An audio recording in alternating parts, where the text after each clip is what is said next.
Hello, good people. How are you doing? Welcome back to Verified Soul and to this video. Here is yet another one for you, and it is about the DV Lottery interview.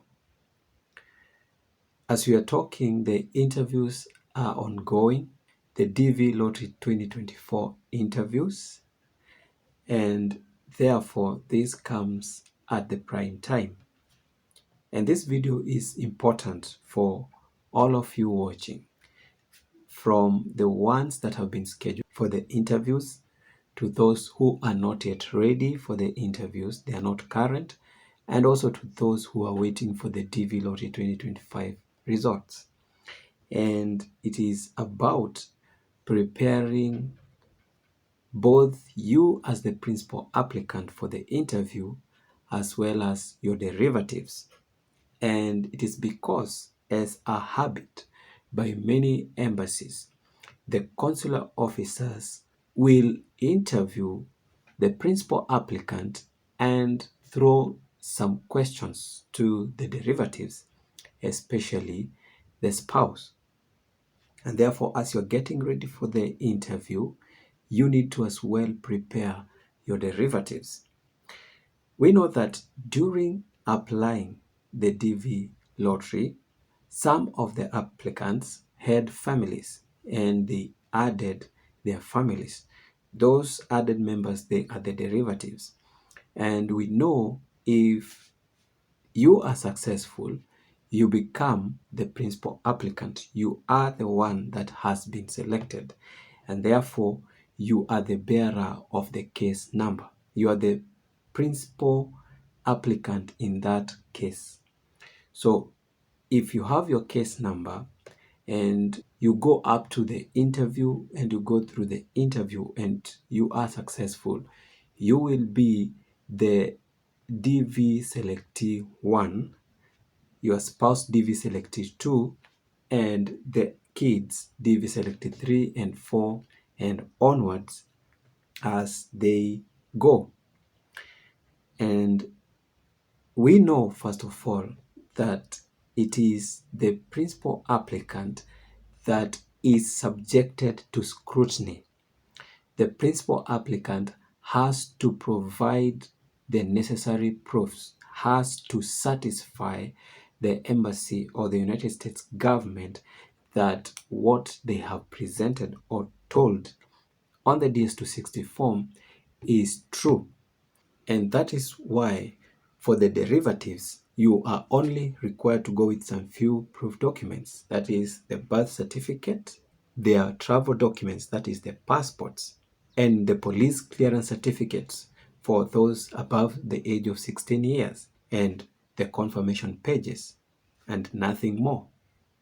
But for you as the principal applicant, you will be requested for the proof of everything that you filled on the DS-260 form, including the academic qualifications, the job qualifications, and every other thing that you filled on the DS-260 form.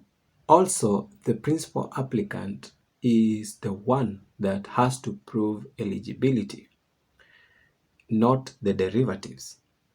The principal applicant is the one to show that they are qualified either through work experience, academically, and also through the nationality. They are the one to prove, not the derivatives.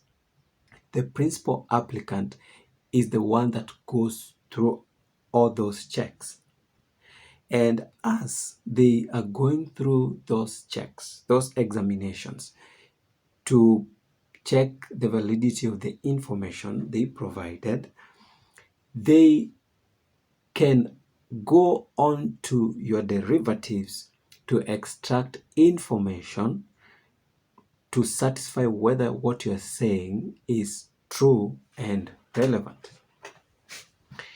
And we've seen in many interviews that when you go as a couple or as a family, the spouse is subjected to much more questioning than the kids. And I just want to give this just to consolidate what I'm saying. If, for example, you were married by customary marriage, and then you legalized by obtaining the marriage certificate after winning, that is something that has to be examined, has to be scrutinized for them to prove beyond doubt that it was not created, it was not fashioned, it was not something that is fraudulent. You did not do it so as to give this other person an opportunity to go to the United States.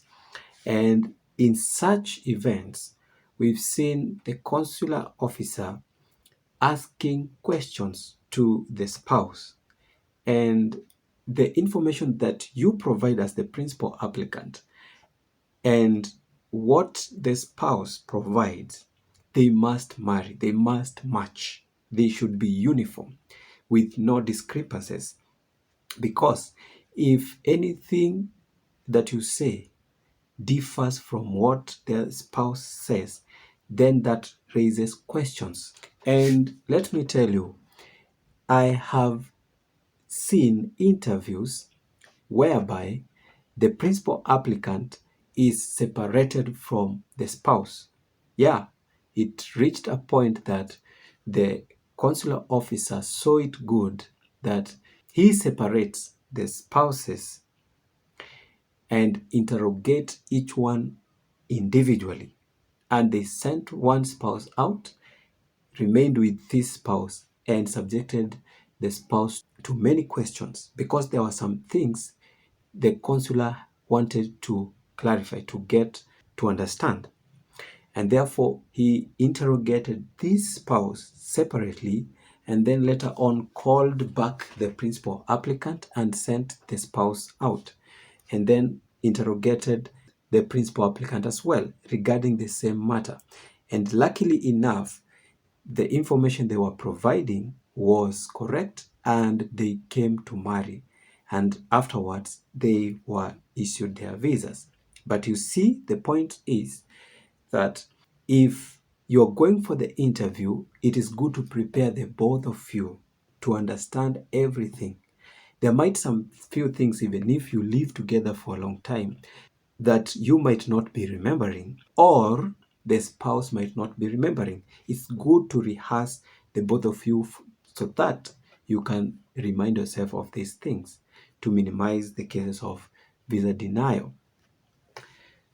So if the consular officer has a reason to doubt the information you provide regarding your family, they can go ahead to seek further information from your spouse just to prove whether what you're saying was relevant.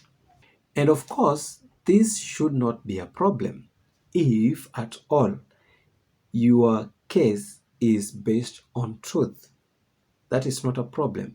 If your family is based on true information, you've lived together, you have everything in common, there is no way that the information you provide and their other spouse provides can differ. There's no way it will be uniform. So that's not something to worry about. And that means that everything that you provide should be as it is. Let it be as it is without any discrepancies. Let it be clean. Let it be as it is. So that was very important to discuss because I don't want any one of you be amazed when they come to the interview. So thank you guys for watching this video. Please subscribe if you have not. Share with your friends and like the video, and let's meet in the next video.